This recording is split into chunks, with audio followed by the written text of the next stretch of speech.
Hi, I'm Dr. Ellen, the Midlife Whisperer, and I hear you and I've got you. Think of me as the one-stop shop for all your midlife needs. I'm a psychologist, registered dietitian, nutritionist, board-certified health and wellness coach, and mindful self-compassion teacher. I'm also an author and podcast host with over 30 years of experience empowering midlife women.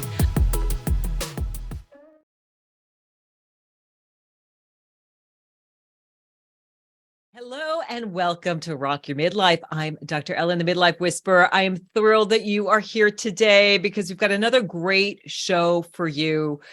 We're talking all about stress. And I don't think there's a midlife woman out there who isn't experiencing tons of stress.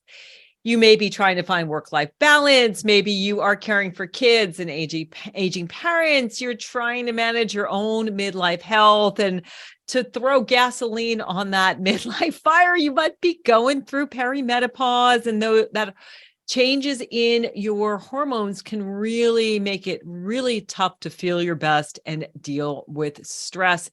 And perhaps your stress is even chronic, which means it's constant and it's persistent over an extended period of time. And it can even be overwhelming and debilitating. It can affect you both physically and psychologically, interfere with your well-being. It can trigger health issues, including anxiety, insomnia, muscle pain, high blood pressure, and a weakened immune system. But here's the thing, okay? The good news is that you can manage your stress, and today's show is really going to help you. I have an amazing guest, Dr. Gail Gorman. She is a licensed acupuncturist, naturopath, and an author who has written a great new book called What's Your Kryptonite? I just love this title. Manage the toxic stressors threatening your superwoman status. And before we bring her on officially, I want to just share a couple of things of what I do. And it's been so important for me to really manage my stress. If you've been following me, you know I was diagnosed with breast cancer last year. And stress is really at the basis, chronic stress of all of our illnesses. It really causes inflammation. What happens is when you are stressed out, your body is in fight and flight. It generates cortisol. And what that tells your body to do is forget about the rest and digest. And let's go into fight and flight. Inflammation starts to happen. That's your immune system's way of fighting disease. It's trying to protect you. But over time, it can become chronic, and it really can trigger all of the major chronic diseases that we worry about, heart disease and cancer and Alzheimer's and all kinds of things. So you want to get it under control. Some stress is good. We need stress to get up in the morning. We want to have passion. We want to have purpose, but too much stress can really put a damper on your life and your health. Just a couple things about what I do. I've been a dietitian for over 30 years now. And so I really eat a whole foods, plant-based diet. I eat probably 10 to 15 different kinds of plants every day. Everything from, we've actually got collards in the garden right now, and kale, even though I live in Vermont, it's miraculous. They survived the winter, which I could not believe that we have this abundance of greens, and I make sprouts all year long. I eat juice. I eat lots and lots of plant protein, get enough protein as well. I do eat small amounts of animal protein. I try to eat organic as much as I can. So diet is certainly a cornerstone of what I do to keep that inflammation under control, to help with that stress. Movement. I got to say, exercise is like the antidote for everything. If we could put exercise in a pill, the pharmaceutical industry would make a fortune, because it, of course, helps with stress. It helps with sleep. It helps to reduce things like blood pressure, and you just feel so good. And here to say, you don't have to do CrossFit. You don't have to join a gym. Put on some music and dance. Go for a walk out in nature. Preferably take your shoes off. Grounding is another thing that I do to really help my body stay in equilibrium. That means just being in touch with the earth, really getting my kind of natural electrical system in balance by grounding my body. I swim a lot too, which I love to do, which is great again for grounding and movement. And then sleep. 60% of women going through menopause are struggling with their sleep.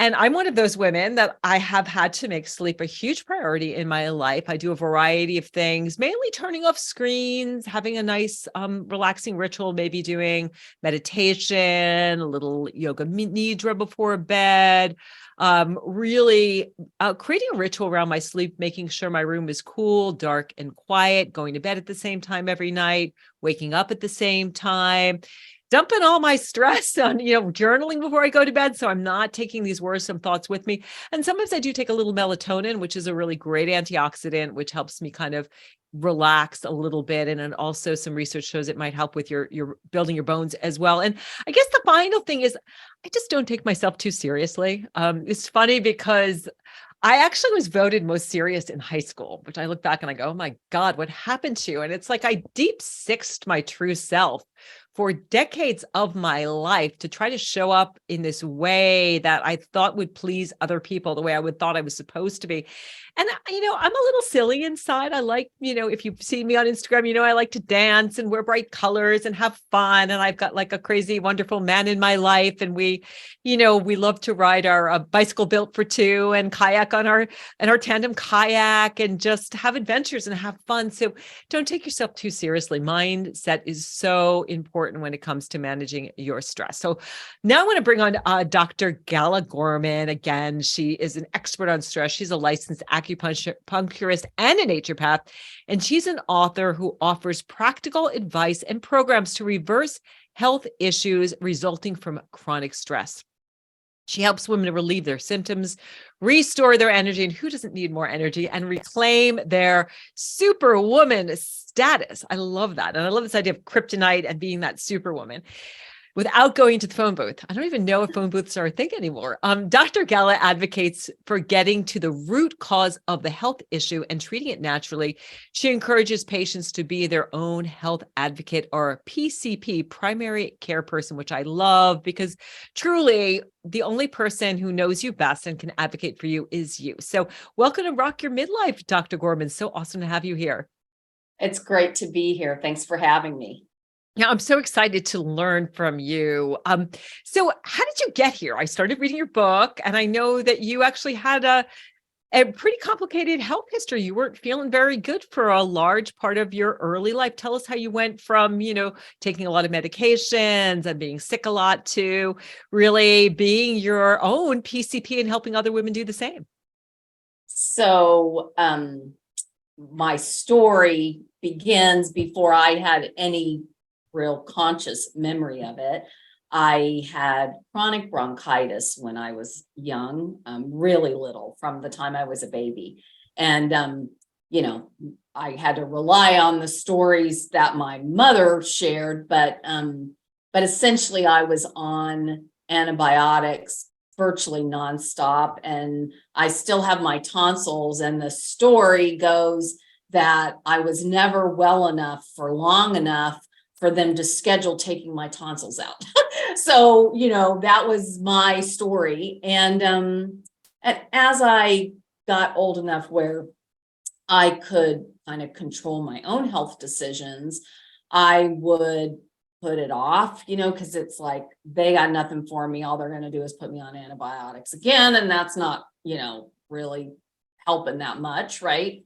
And so I would get really sick before I would finally go to the doctor and get antibiotics. And on a number of occasions, they told me I should have come sooner because I had walking pneumonia. And so that was kind of my story. And in my, I guess it would have been late-ish 20s, maybe early 30s, I had a client that in my former life, I'm a CPA. So Oh my goodness. I totally get the struggles of the, woman out in the world in a professional environment and trying to kind of keep all those balls in the air. But I consulted to medical practices and did like practice management consulting. So I got to see the healthcare world from the other side, right? And so I did have one of my patients was a chiropractor, more alternative oriented. And she said, next time you get sick, you really should try a different approach. And I was like, okay, I'm game. I already like would push it to the point of, being really sick. So I wasn't really worried about what was going to happen if I allowed things to escalate. But we put together a holistic protocol to support my immune system and kind of prepared myself. And it wasn't too long before I had a chance to put it to good use, to put it to the test. And the way I tell the story is that that I was sick for 2 solid weeks. And I basically went from the bed to the sofa with my box of Kleenex in tow. And so as the 2 weeks started coming to a close, I started to notice, the symptoms tapering off, things kind of clearing up.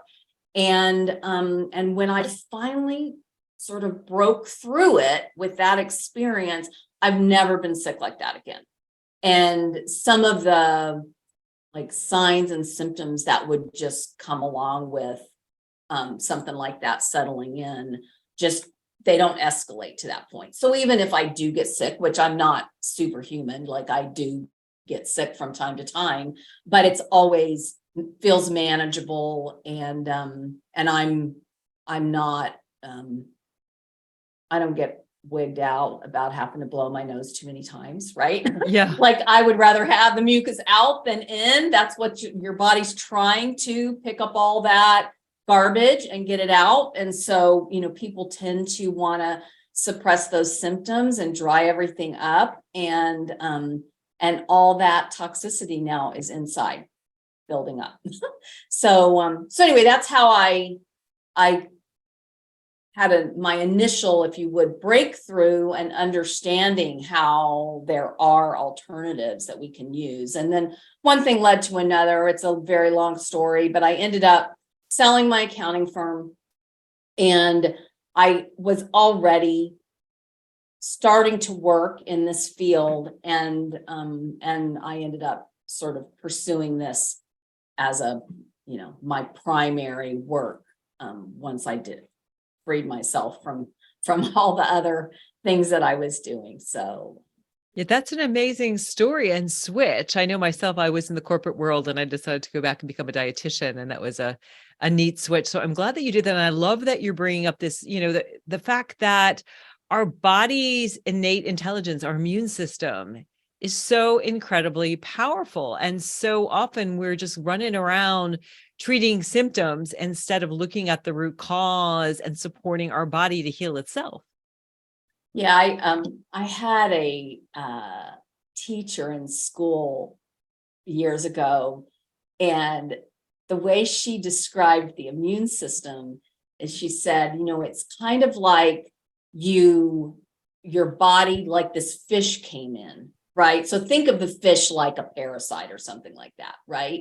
So this foreign thing gets introduced into your body, and your body like processes it, dissembles it, but it's like the fish head and bones are still there. And that's how your immune system now recognizes it. It's like deactivated, but that's like the signature that then when that comes in again, your body goes, oh, I got that, I'm on it, right? And so if we suppress the immune system, now when that gets introduced, the immune system doesn't have all its faculties available and may not know what to do to deal with it. And so the common approach, especially if it's bacterial, is to use antibiotics. And there are situations, if I've got some flesh-eating bacteria or, Sepsis. something similar to that. I'm saying, sign me up, like, Or Lyme disease. Like Yeah. if you got Lyme disease, you want antibiotics. So there are good times for it. But So if I've got anything that is not potentially going to accelerate to a life-threatening point quickly, then I'm going to let my body's immune system work on it. And, it may escalate and I may have to continue making that decision repeatedly as we progress. But I would not turn to antibiotics at the first sign of something, and it's tough now because everybody's so scared after all of the virus stuff that's gone around in the last few years. And the truth is that antibiotics are not designed to deal with virus, that your body it's bacteria, really has to. Antibacterial. It's antibiotic. It's not going to do anything for any kind of viral infection. So what they have found is that, and there's a lot of theories, but what they found is that maybe just because of what the virus does, it sort of like compromises your immune system, where maybe then bacteria can grow. And so there tends to be sometimes a bacterial component. So a pneumonia tends to be a bacterial problem. So if they're afraid you're going to go into pneumonia, they may prescribe antibiotics, even though antibiotics are not indicated for a virus. Just, that's not what they were designed for. So let's talk a little bit really about interesting. You've got to make your own decision, obviously. And I get a lot of patients that are like, yeah, I had this going on. And so I just went to the doctor and I got antibiotics. And I'm like, okay. And so now what's going on? And they're reporting, urinary tract infections and, dry signs of dryness and, digestion issues and, the kinds of things that happen because all of that bacterial environment in our bodies has now been disrupted. And they're like, well, now how am I going to deal with all that? I said, well, we've got to basically repopulate all that stuff and do a complete reset. And they're like, really?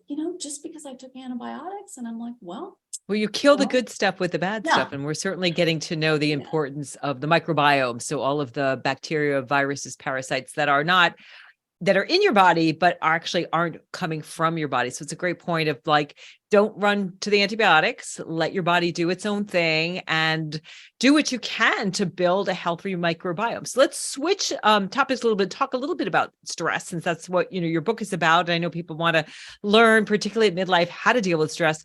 What exactly is stress? So that's actually a really great question, I think, because we can think of stress in a lot of different ways. I differentiate between stress as garden variety stress or like toxic stress, right? And so garden variety stress is the stress we thrive on typically. That's the stress that when we're challenged, it's stressful, but we're like juiced up by it, right? Even exercise puts stress on our bodies, and as long as we're not overdoing it, the stress is good for us, right? And then stress can become toxic, and some people manage the overwhelming effects of stress fairly well. If you just are genetically very strong and you don't have a whole lot of other toxic buildup in your body, in your world, then you may handle the effects of stress better than maybe somebody else. But I don't, physiologically, all stress is the same. So physiologically, our body says, our brain says stress, warning sign, and then the body goes into its process of how it's going to free up resources to run from the lion that's chasing you. That's just no matter what stress is happening, the mind thinks there's a lion chasing you or the equivalent of it. And so the lion chasing you for a block, nobody wants to be chased by a lion, right? But if the lion's only chasing us for a few minutes and we just have to run down the block, we're going to be fine, right? We're going to, hyperventilate, calm down, everything's going to come back online all as well, right? But if there's constant stress and one thing after another, now literally, how long can you run from the lion without just finally saying, I got nothing else? Like, I got nothing more for this. So the lion is just going to have to take me, right? Yeah, that So, sounds like midlife, because it's just one thing after another. It's interesting you use the lion, because there's also that wonderful book. I think it's called like Zebras Don't Get Hypertension or something. Whereas if you see an animal, like I have a wonderful border collie, when she gets stressed out, she just shakes, stress is over, and she is fine. Yeah. Animals know to do that. But for humans, for some reason, we just keep building it up and layering it on. And especially, you're throwing midlife in, where we are caught between two generations, often having kids and aging parents, and we can have work stress and we can have stress in our primary relationship. And then you're throwing menopause in there. And a lot of us right now are having financial stress because there are, recessions and inflation and all kinds of things going on. It just never stops. Yeah. And it is important to have realistic expectations, because stress is not optional. The only thing that's optional is I will say the quantity of stress. So when we know we're already teetering on the edge of being too stressed out, you've got to be able to say no. That next thing that comes in, you've either got to say no to that, or you've got to look at what you've already got going on and find 3 things you can say, I can't do that anymore. Yeah, right? no is a complete sentence. So yes, if you're listening, that is like, I think a big takeaway is learning to say no. And that really means not being that people pleaser, putting yourself first. So where do we get to this point, Dr. Gorman, where stress starts to turn toxic, where we get to this point where enough is enough and I've got to take things off my plate and start saying no? When does it go from like, okay, I'm running from the lion, I'm saving my life, I got to deal with these things, to wait a minute, if I have one more stressor, it's going to be toxic and it's going to start to have an adverse effect on my well-being? So what I tell the women that I work with to watch for is symptoms that they're suppressing. And so as the symptoms start to accumulate and you start suppressing more things, that internally your body is not handling what you're putting on it. So that includes digestion issues, frequent headaches, insomnia, anything that you're having to medicate regularly, even with a natural substance. Our bodies are designed to take in from the food we eat, air and water, everything we need to be able to produce the energy and keep everything working properly.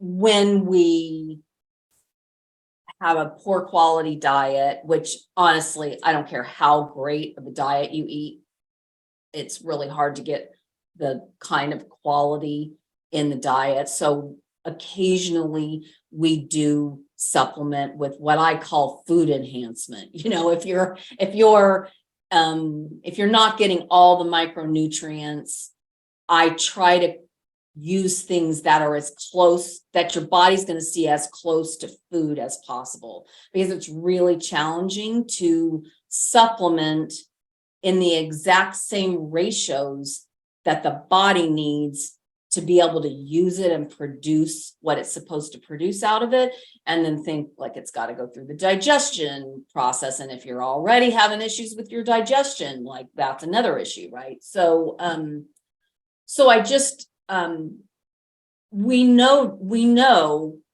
that our body is overwhelmed and that stress is turning toxic when we can look at the last month and recognize that we took pain relievers more than like once. We had to use anything to improve our digestion, from heartburn, any sort of bowel elimination issues that had to be rectified with some sort of supplement.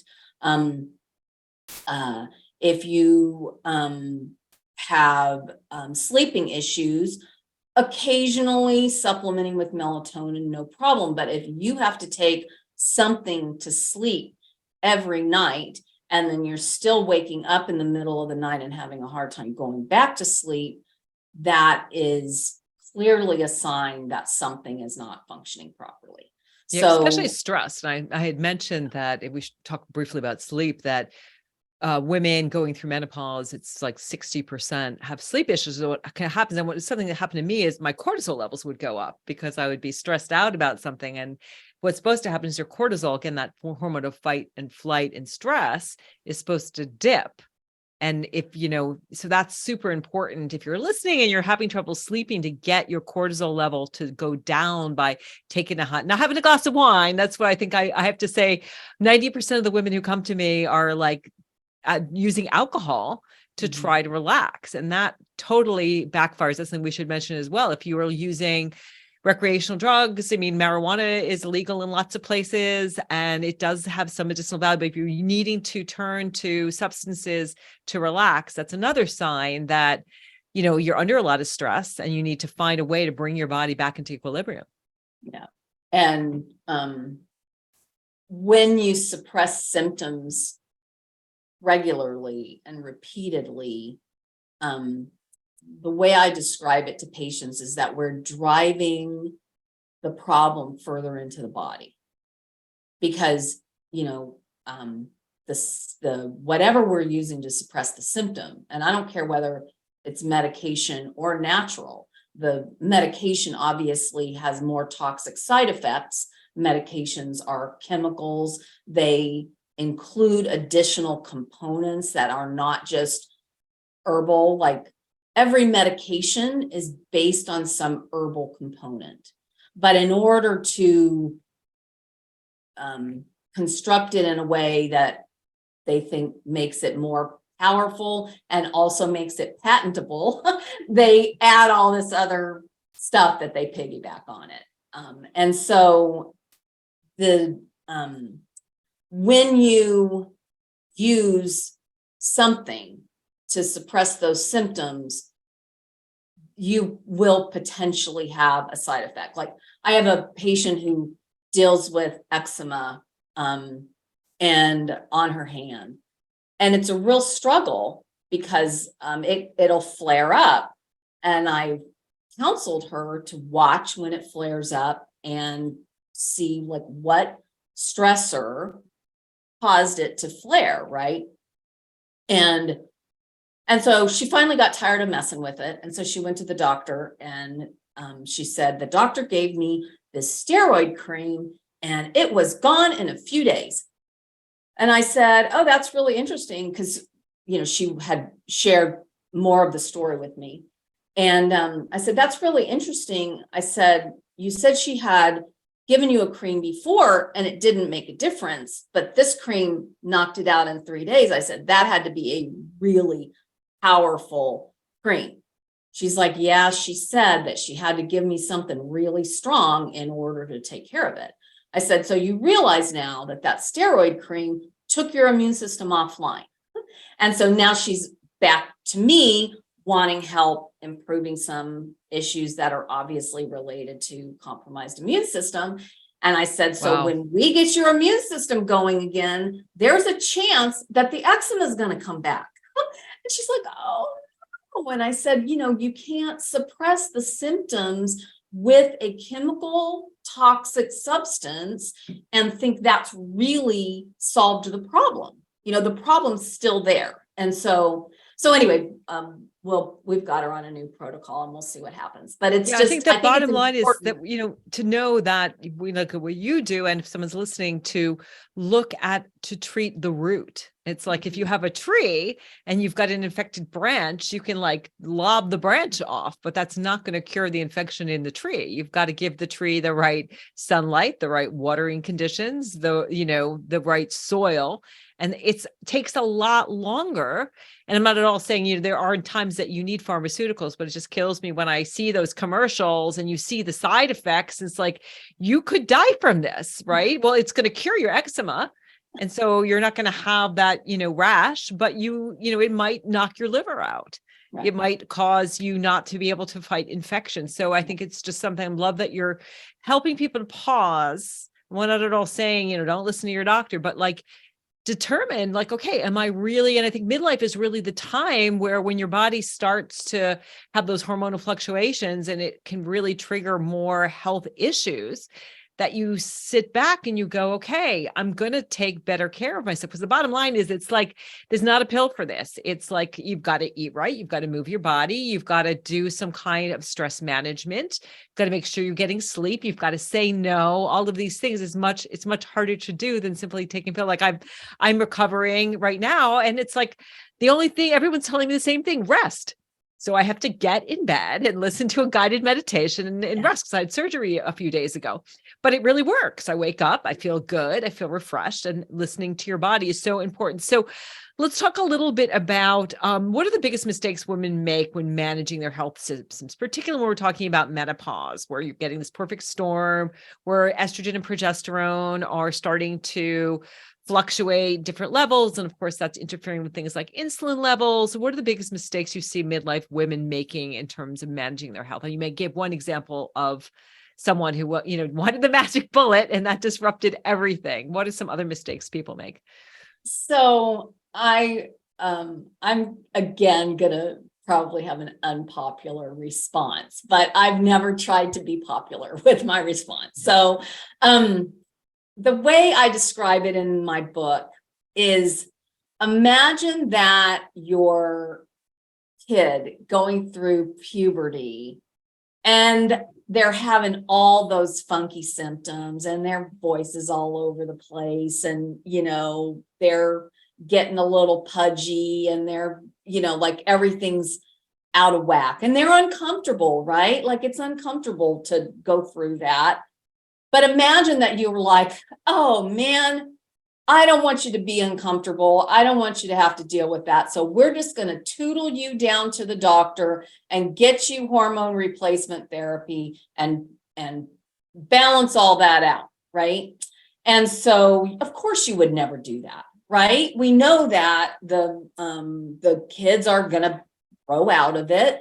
And that's the same thing that happens with menopause. If we just accept that our body is shifting, like it is going to be a little bit of a new normal, but there's this grace that we need to give ourselves and not jump so quickly to like fight the transition. I get it. None of us want to age. Like we all want to live till we're, I want to live till I'm 120 and I'd like to have the energy of my 30s, right? So, that's like where we're all in that same boat, right?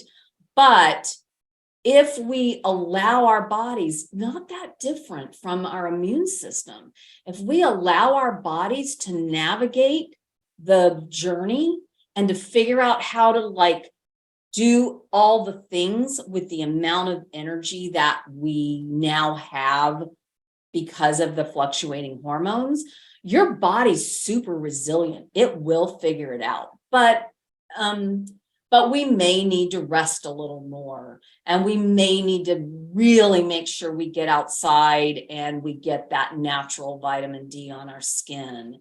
And we may need to be a little more careful with our diet, particularly giving ourselves more digestive rest time, meaning time restricted eating, being more careful with our evening routine, the kinds of things that you've already talked about.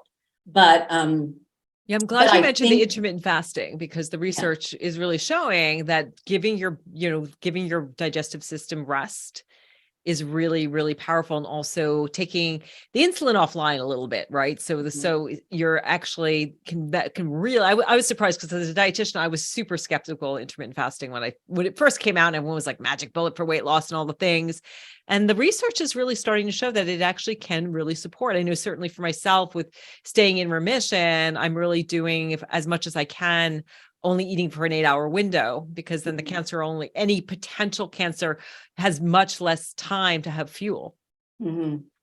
Yeah. So,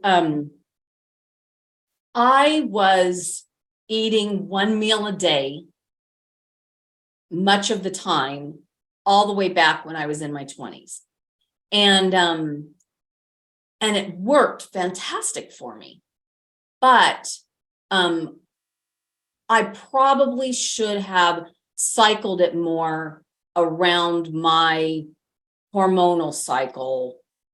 Women tend to need more nourishment as they're building blood for their period, right? So if you are a younger woman or you're thinking that this is a one size fits all, just know that there are things that we need to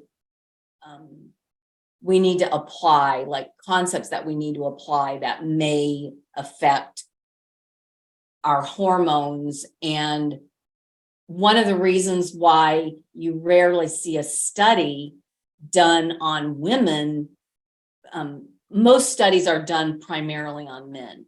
And the reason why they use men, if they're not using rats, is because men are much more level. You know, they've got the same testosterone and they do have some estrogen and, hormonal makeup, but it's very constant.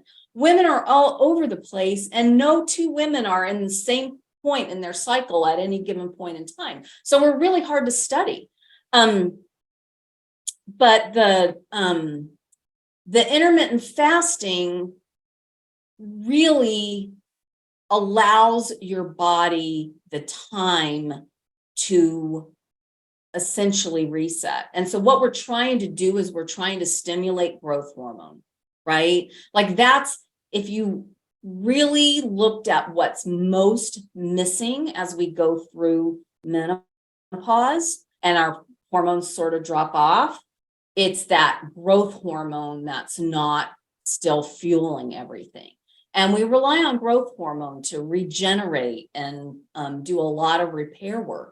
So it's interesting too, because just bringing everything around to stress, though, it's the stress that actually causes the right stress. So things like, the intermittent fasting, also taking, I take ice cold showers. I don't know if you do that, but taking ice cold showers, and other things besides intermittent fasting, ice cold showers that help with that human growth hormone. Do you have other things on your list? So the one thing that I'd like to caution women too is that, especially for women who have struggled with adrenal fatigue and cortisol management, insulin resistance, that sort of thing, you've got to be very careful with how far you push your body, including like these hormetic stressors are great. And guys report fantastic results, right? Again, because they're like the same across the board, right? But for us women, we've got to be much more mindful about how hard we push our bodies. I follow a medically supported fasting program that is in Europe. And these people have been studying fasting for, 70 or 80 years, and a long like family history of fasting and doing really like next level research about the effects of fasting. And so they believe that it's really important to not push your body too hard, because if you push your body too hard, you will undo the good effects, right? So you've got to ease your way into it and use variation. So we tend to be creatures of habit. So it's like, okay, this works for me. I'm going to do the same thing every day, day in and day out. And what you need to do is again, put a little more hormetic stress into the equation and maybe one day you eat one meal, right? And then the next day you eat your two normal meals in your like 6 or 8 hour eating window. And then, you just want to use enough variation where your body can't figure out what's coming and then just adapt to it, right? Yeah. So it goes back to your point in your book of being your own primary care person, figuring out what works for you. No one size fits all. Again, particularly for women, as we're going through these changes, this kind of balance of stressing your body in a good way. So you get that human growth hormone, but at the same time, not overstressing it. So you're exhausting and depleting yourself. So let's talk a little briefly. We have a few minutes left. Tell us a little bit about your book. It's What's Your Kryptonite? I absolutely love the title. I'd love to know, did you have this like aha moment where you're like, oh yeah, that's what I'm talking about here. What's your kryptonite? Manage the toxic stressors threatening your superwoman status. Tell us about the book and how you came up with that amazing title. Yeah, so I was talking to somebody that was kind of helping me just flush out my ideas. The book had been in the works for quite a few years. And then when I lost my sister to cancer a couple of years ago, I was just like, I cannot put this off any longer. This needs to be out there. And so I was talking to him about kind of how I viewed things, and I landed on this kryptonite idea, and I just kept going. I'm explaining to him my philosophy, and he's like, whoa, go back to that. What was that you said about kryptonite? And I said, well, here's how I think about kryptonite. Kryptonite typically is something that is not like it's hiding in plain sight, right? Like if we knew kryptonite was there, we just avoid it or get rid of it, right? But it's not like that. It's not like it's just obvious. It's something that is draining our energy, and we've got to do some sleuthing to figure it out and figure out how we're going to manage it. Sometimes we can't remove it. Sometimes we've got to figure out how to shield ourselves from the effects of it, right? So anyway, we landed on the What's Your Kryptonite title, and then I kind of developed the subtitle because I want people to understand that this is not garden variety stress. Like, things have escalated beyond that point at this point. And so when you're dealing with kryptonite, it's not something that just a little extra meditation or a few more minutes on your, morning walk is going to most likely reverse. Like, you're going to have to take some pretty next level measures to get it in check. Yeah, but unfortunately, it's the norm for too many people. And the good news is that most of the chronic disease, I think pretty much all of our chronic diseases have that basis of kryptonite. So thank you for the amazing book. One final question, Dr. Gorman, how are you rocking your midlife? How am I rocking my midlife? So next month, I am heading to Europe, and I'm going to hike the Camino de Santiago across northern Spain. So love that. That's on my bucket list. Yeah, and I'm looking really forward to it. It's been on mine for probably 20 years now, and I finally just told my husband, I said, I am doing it. So solo, or is he going with you? He's going for the first 2 weeks, and then I'll spend a month after that on my own. So I'm really I'm looking forward to sharing the beginning of the journey with him, and then I'm also looking forward to having that really lengthy time to just do my own processing and beautiful. So. And hablo español? Un poquito. Un poquito. I recommend Duolingo. I just actually purchased a home in Costa Rica. So I've been learning. Yeah. Well, I think that's the cool thing. Midlife, we go through these things, right? We learn how to take better care of ourselves, and we're this close to buying a condo in Panama. Yeah. So totally hear you on that. It's a great thing. So I can't wait I'll have to follow you. And are you on Instagram and all the places? Where can people get in touch with you? All the places. If you go to my website, drgala.com, drgala.com. Cool. If you go down to the bottom of the page in the footer, I've got links to all my social accounts. And then as you're scrolling down that page, you can find a link to buy my book on Amazon. And I also publish a newsletter every Sunday, so you may want to subscribe to that as well. Awesome. Well, I'm going to do that and I'm going to keep reading your book. Thank you so much for the work that you're doing. And thank you all so much for listening. I hope that you have gleaned some important aha moments from all of this. It really is about being your own PCP, being your own best physician. You know your body, you have choices. If you don't like, I talk to so many women and they're like, my doctor doesn't understand. If your doctor doesn't understand, seek a new doctor. And I encourage you, to maybe see a naturopath, see an acupuncturist, get an alternative perspective and look at healing your body. Look at really taking care of that garden that you have by giving it the right water, the right soil, the right sunlight, because each of us is different. We need different things. So thank you so much for listening. Hey, if you've enjoyed the show, leave me a review. If you want to get in touch with me, go to the midlifewhisperer.com. That's the midlifewhisperer.com. Thank you so much, Dr. Gala, and we will see you next week. Take care.